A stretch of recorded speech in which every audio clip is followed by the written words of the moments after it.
ठीक कहा आपने। इतना सब कुछ होने के बावजूद मुझे लगता है कि मेरी जिंदगी में कहीं ना कहीं कोई कमी रह गई है।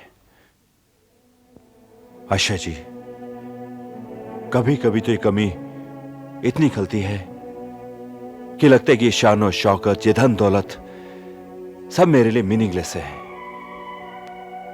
इन सब का होना ना होना मेरे लिए एक जैसा है। आशा जी, क्या आपने जिंदगी में सब कुछ पा लिया है? जिंदगी में सबको सब कुछ कहां मिल पाता है।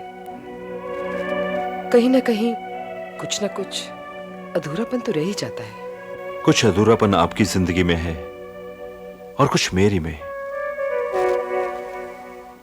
आशा जी, क्या ऐसा नहीं हो सकता कि हम दोनों का यह अधूरापन एक मुकम्मल जिंदगी बन जाए? आशा जी, आपकी रजामंदी हम दोनों की जिंदगी में एक ऐसा नया मोड़ ला सकती है जिससे हमारे कल के सपने आज की हकीकत में बदल सकते हैं।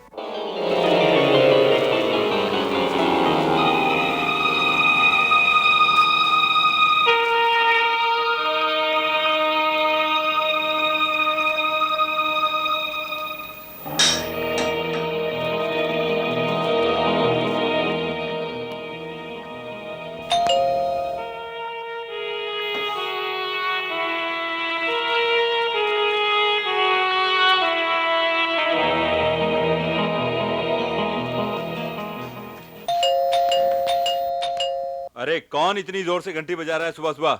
कमिंग बाबा। आओ। Good morning sir. Good morning, आइए। सर, डिफरेंट कंपनीज ने जो कोटेशंस भेजी थी मैंने उसकी स्टडी कर ली है। गुड, आओ। कश्यप। जी सर। तुम्हारी क्या ओपिनियन है उन कोटेशंस के बारे में? देखिए सर, जिनके रेट्स रिजनेबल हैं और माल औरों से बेहतर है उन्हें मैंने मार्क कर दिया है। मिस्टर सीमेंट वाला को रिमाइंडर दिया? Yes sir. एक काम और करो। हाँ सर। जो डिजाइन तैयार हो, हाँ जी, उसकी पेपर पब्लिसिटी आज ही भिजवा दो। Okay sir. Okay. Yes sir. देखो कश्यप कौन है। जी sir.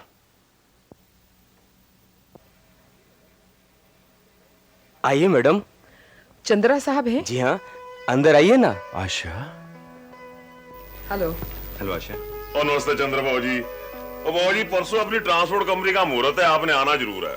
Thank you Girdhari Lal ji. और चंद्र बाबू, तुम्हारे आदमी ने इतना बढ़िया काम किया कि तुम इतना खुश हो गई हैं। गिरधारी लाल जी, आपके काम के लिए खासतौर से हमसे इन्होंने सिफारिश की थी। लेकिन इनका काम करने के लिए खास तौर से अमर साहब ने मुझे कहा था। ओ जी, अमर साहब भी साडे, अब मैडम जी और आप भी साडे हो गए, पर आना ना भूलना। जरूर आएंगे। चलो चलने हैं। आशा, कुछ चाय कॉफी हो जाए? नहीं नहीं बाबू जी, देखो ना कितने कार्ड बढ़ने। आओ जी, आओ जी मैडम जी। Okay, bye.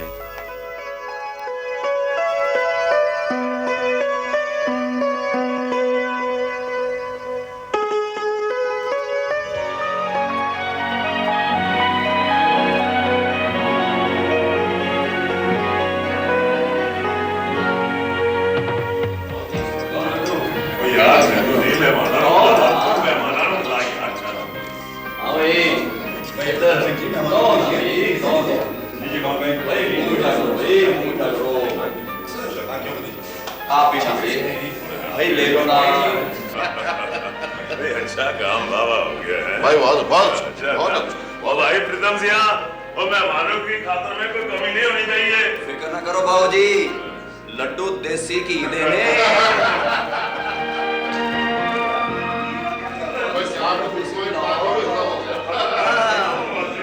ओ मैं क्या, मुंह मीठा करो यारो, मुंह मीठा करो।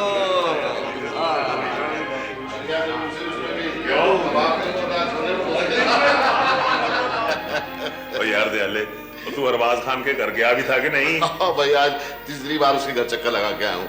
अब तक आया नहीं लंदन से वो। और यार 2 बार तो मैं भी चक्कर काट आया हूँ, कहीं वहीं तो सेटल नहीं हो गया? नहीं नहीं, किसी काम में फंस गया होगा। गिरधारी लाल जी, अमर साहब भी किसी खास वजह से नहीं आ पाए हैं। आपको शुभकामनाएं भेजी। ओ शुभकामनाएं तो हमने ले ली, पर इस शुभ अवसर पे खुद आते ना तो रौनकें लग जानी थी।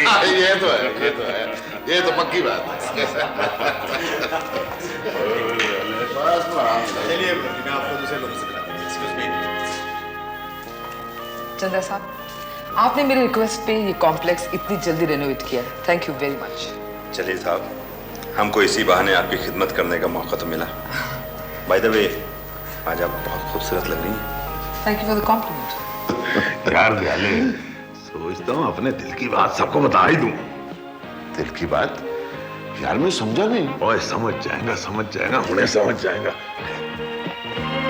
भाई नौबतराम जी, मक्खनलाल जी, आप कुछ खाइए पिए, उदास क्यों खड़े हैं? ये ऐसी कार्तिक की कोई बात नहीं। पुत्र कार्तक, तू यहाँ नावल आपके पास क्या कर रहा है? चल आ जा मेरे साथ, आ जा।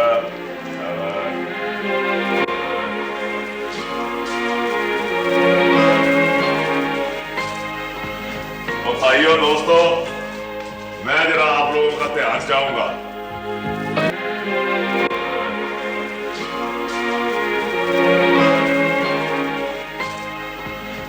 भाइयों दोस्तों, मैं जरा आप लोगों का ध्यान चाहूंगा। आज से मेरा सारा कारोबार ये मेरा पुत्र कार्तक संभालेगा। मैं भाई दफ्तर की चाबियां पढ़।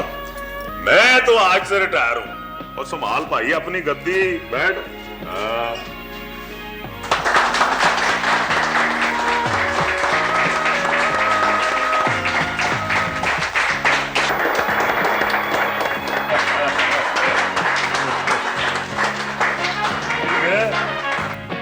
नौबतराम जी, आज से रियासत के वजीर भी बदल गए और तुम हो गए उनके गुलाम।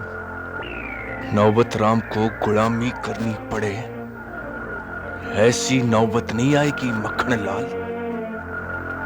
आज रात को पहले बादशाह से मिलके आते हैं। ये पैदल की शय और मात, हम आप तो कहीं चल ही नहीं सकते हैं। और ये रहा हमारा घोड़ा और ये रहा हमारा वजीर। अरे वाह वाह वाह बादशाह, ये क्या चाल चली है। हम कौन है यार, आ रहे हैं, रुको रुको रुको।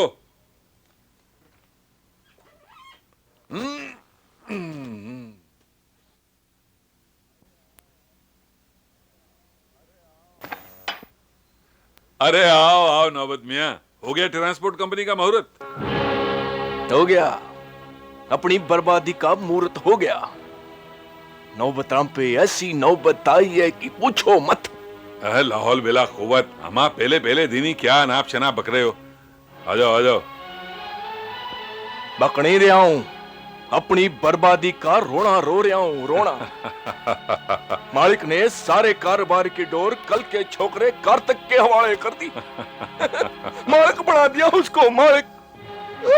पर इनकी तो यहाँ के मट्टी पलीत होगी ना बादशाह जी। हमा कुछ नहीं होगा मक्खन, अपने यार को दिल्ली से ज्यादा मजे नहीं दिलवा दिए ना, तो लानत है रशीद बादशाह पे। अरे पर बादशाह, ये होगा कैसे? होगा नौबत मियां, होगा। मैं तुम्हें 4-5 स्पेयर पार्ट डीलरों से मिलवा दूंगा, जो पार्ट की हर खरीद पर तुम्हारी कमीशन फिक्स कर देगा।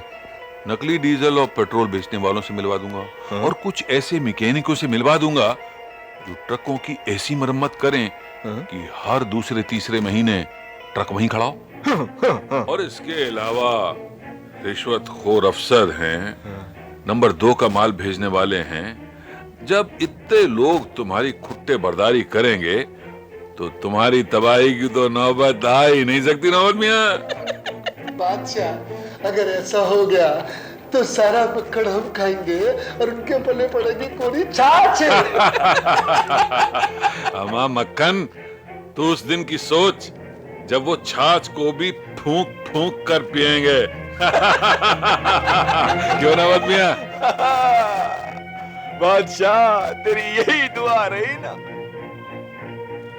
तो ये घोड़ा छलांग लगा के ऐसी नौबत लाएगा कि पानी के घूंट घूंट को तरसाएगा।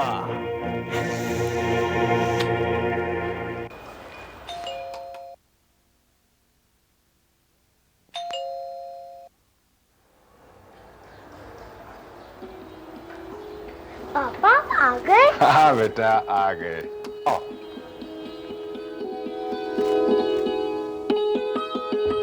रजत, तू स्कूल में दिल लगा के पढ़ रहा है ना? हाँ पापा। कोई शरारत तो नहीं करता? नहीं पापा। बेटा ये तेरी मम्मी कहाँ है? पापा वो बाहर गई है। और मैरी? वो भी उनके साथ गई है।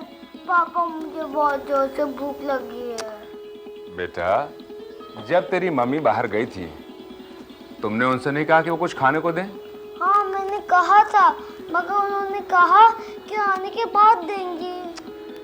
ये तेरी मम्मी भी आजकल बहुत लापरवाह होती जा रही है। अच्छा बेटा तू बैठ, मैं तेरे लिए अभी कुछ बना कर लाता हूँ। ओके पापा। गेट चल। ओहो क्या हाल बना रखे किचन का।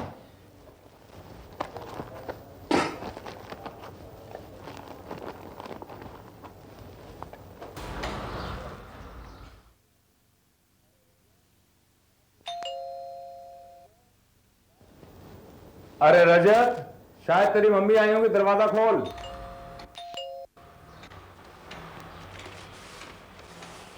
Hello uncle. हेलो बेटे। कौन है बेटा? मैं हूं अमर साहब। कार्तिक।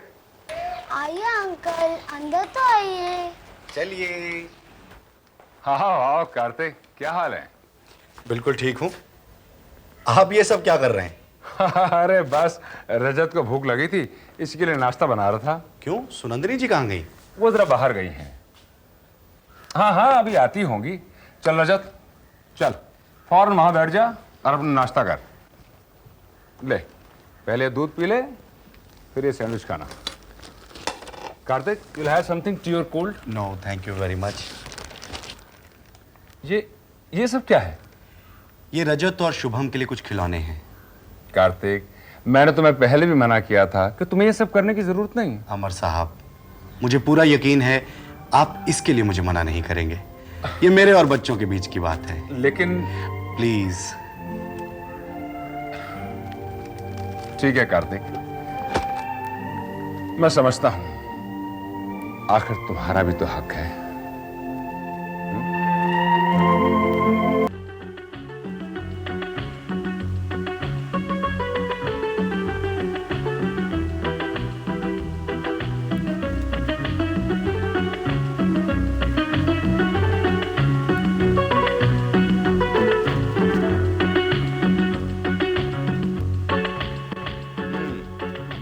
अभी देख लेता हूं। बंता सिंह सब ठीक है ना? ये आज फिर ट्रक खोल के बैठे हैं, क्या हो गया इसे? सलाम। इस ट्रक की रिपेयर हमने पिछले महीने करवाई थी ना? हाँ जी। तो फिर इतनी जल्दी खराब कैसे हो गया?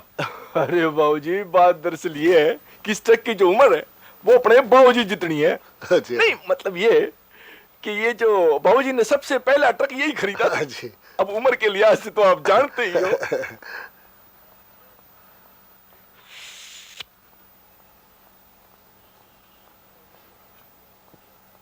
इस ट्रक के ऑल इंडिया परमिट के लिए अप्लाई किया था, उसका क्या हुआ? हाँ जी उसकी भी नौबत आ जाएगी जी। पर बात दरअसल ये है कि लोकल से ऑल इंडिया परमिट मिलने में थोड़ा वक्त लगता है। ऑफिस के जो कर्मचारी हैं वो सरकार आखिर सरकारी काम में थोड़ी बहुत रिश्वत तो You shut up!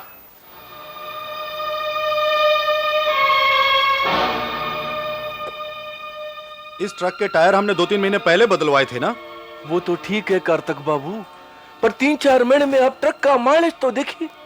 ट्रक ऐसी ऐसी जगहों पे गया है कि पूछिए मत। वहां की सड़कें राम राम राम। ये तो ट्रक था जो झेल गया, आदमी होता तो पूरा घिस जाता।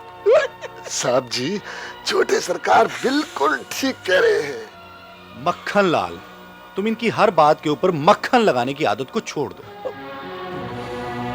मंजीत बैठे बैठे तंग आ गए यार। भगवान जाने बाहर का ट्रिप कब लगेगा, कहां तक बैठे रहेंगे। नहीं क्यों भाई बलदेव? ओ साहब जी कैसे हो? बस ठीक हूँ। माल अभी तक लोड नहीं हुआ? इन्होंने ही कहा है कि माल 2-3 दिन में जाएगा। क्यों इतना लेट क्यों? वो बात दरअसल ये है कार्तिक बाबू, कितने माल में अपना आधा ट्रक जो है वो खाली जाता। और अपना खर्चा तो उतना ही लगने वाला था। तो मैंने सोचा कि जब तक दूसरी पार्टी का माल आ जावे तो मैं इसे रोवां। आपने अपना फायदा सोचा, लेकिन जिस पार्टी का माल है, डिले होने की वजह से उनका कितना नुकसान हो रहा होगा ये सोचा आपने? माल आज ही जाएगा। बलदेव, हाँ जी, माल लोड करो। ठीक है जी। पर सरकार। नौबत राम जी, जैसा मैं कह रहा हूं वैसा ही होगा। मालिक हैं जी आप। अस्सलाम वालेकुम कार्तिक मियां। नमस्ते रशीद भाई। कैसे हो मियां? मैं तो ठीक हूं, आप कैसे हैं? अल्लाह का फजलो करम है बंदा परवर। अभी अभी आपके ऑफिस होके आ रहा हूं, वहीं से पता चला कि जनाब राउंड पे हैं। फरमाइए, कैसे आना हुआ? कार्तिक मियां, आपने इस नई ट्रांसपोर्ट कंपनी के कारोबार को इतनी जल्दी जमा तो लिया है, पर हमें आपसे शिकायत है। शिकायत? और हमसे? देखो मियां, इस दुनिया में तरक्की करने का हक हर एक को है, आपको भी है, लेकिन किसी को गिरा के ऊपर उठने का हक किसी को नहीं है। मैं समझा नहीं। अब इतने भोले मत बनो मियां। आपकी ट्रांसपोर्ट कंपनी को ड्राइवरों की जरूरत है, इसके लिए आपने अखबार में इश्तिहार भी दिया। चलिए, यहां तक तो जायज है, लेकिन मियां ये तो बिल्कुल नाजायज है कि आपकी कंपनी के लोग हमारी कंपनी के ड्राइवरों को बहकाएं, भरगलाएं। आपको गलतफहमी हो रही रशीद भाई। हमारे किसी भी आदमी ने आपके किसी भी आदमी को भड़काया या बरगलाया नहीं।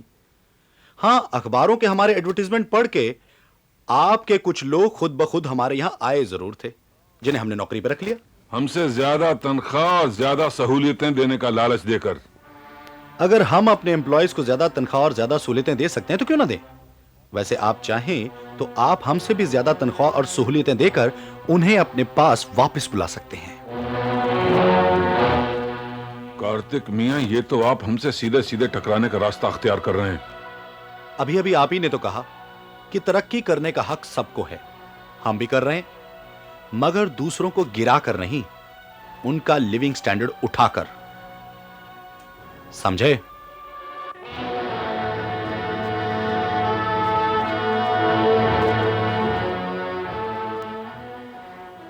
समझाऊंगा तो तुझे मैं बच्चे कि सांप के बिल में हाथ देना कितना खतरनाक होता है।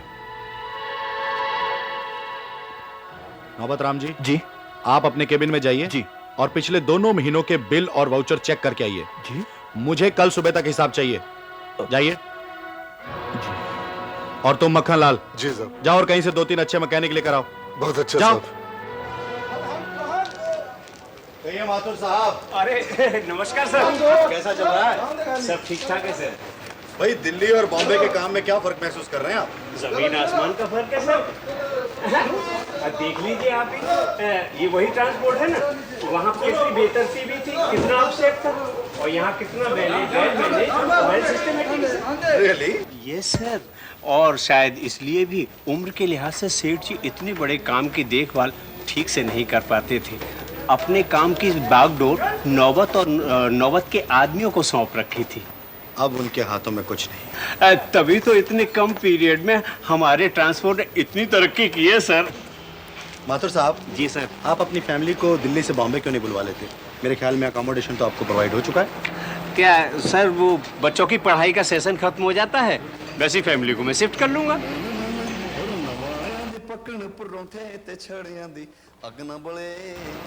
ओके, आप अपना काम कीजिए। Thank you sir. कपूर साहब, इस बिल्डिंग का क्या हुआ? उड़न वालियां दे पकण परोठे ते छड़ियां दी अग ना बले, ते छड़ियां दी अग ना बले। उड़न वालियां दे पकण परोठे। सत श्री अकाल। ओ बाऊ जी, तुसी सत श्री अकाल। भाई, लंगर की तैयारी हो रही है? बाऊ जी, वेला डंगर ते लंगर ही तोड़ेगा ना। अच्छा, ये बताओ, बंबई में आप सुखी तो है ना? बाऊ जी, क्या बंबई ते की पूना, ओयो रोड़ी ते ओयो चूना। पर बाऊ जी, नौबत राम ते एक बड़ी शिकायत है। क्यों भाई, उससे क्या शिकायत है? बाऊ जी, वो बंदे दा पुत्र हमेशा अपने बंदियां नूं गड्डी दे के बाहर भेजदा है, साडा कदी नंबर ही नहीं लगन दिंदा। आप उसकी चिंता मत करो, आपकी ये परेशानी मैं बहुत जल्दी दूर कर दूंगा। बड़ी मेहरबानी बाबूजी, बड़ी मेहरबानी। लेकिन लंगर खिलाना होगा। ओ बाबूजी परांठे परांठे। सही। अब सिगरेट पी पी के कलेजे ही फूकते रहोगे छोटे साहब जी। चाय पी लो, पड़ी पड़ी बर्फ हो गई है। अगर चाय पीने का मूड नहीं हो तो जूस फूस ला दूं कुछ। जहर ला दे, कुछ जहर पिला दे मेरे को। कमीना मेरा खून पीने पे तुला है, और तू? अरे मक्खन, कुछ सोच सोच, कुछ सोच, कुछ हल निकाल। अब क्या सोचूं छोटे साहब जी, मेरा तो दिमाग ही चलना बंद हो गया। अगर यही हाल रहा ना तो एक दिन मेरा दिल चलना बंद हो जाएगा। बड़ी खतरनाक मैनेजर है छोटे साहब जी, कहीं हाथ ही नहीं रख देता। पर एक बात बोलूं, दिल्ली से हमारी तनख्वाहियां बहुत ज्यादा है, सहूलियतें भी बहुत ज्यादा है। पर एक बात है छोटे साहब जी, हमारी मुंह हराम की लग गई है ना। मक्खन लाल, अपनी जबान को लगाम दे, तेरी जबान बहुत फिसलने लगी है। इतनी जूतियां खाएगा कि